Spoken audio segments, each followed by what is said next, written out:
সুপ্রিয় দর্শক, দৈনিক প্রথম আলো পত্রিকা এমন একটি সংবাদ ছাপেছে যেটি হলো যে মর্গ ভাতা কি সরকারি কর্মকর্তা কর্মচারীদের খুশি করতে দেওয়া হচ্ছে, এমনটি বলেছেন সিপিডি প্রধান।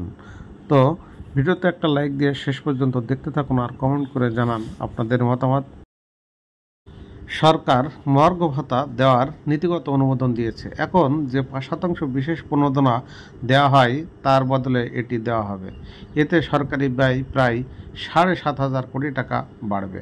এ বিষয়ে গবেষণা প্রতিষ্ঠান সেন্টার ফর পলিসি ডায়ালগ সিপিডির নির্বাহী পরিচালক ফাহমিদা খাতুন বলেন, এটা কি সরকারি কর্মকর্তা কর্মচারীদের খুশি করতেই অন্তর্বর্তীকালীন সরকার এমন সিদ্ধান্ত নিয়েছে।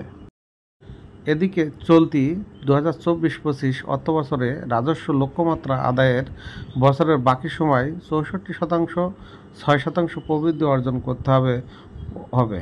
অর্থবছর শেষ হবে আগামী 30 জুন। এই সময়ে এটা আলাদা করে প্রায় অসম্ভব হবে বলে মনে করছেন গবেষণা প্রতিষ্ঠান সেন্টার ফর পলিসি ডায়ালগ।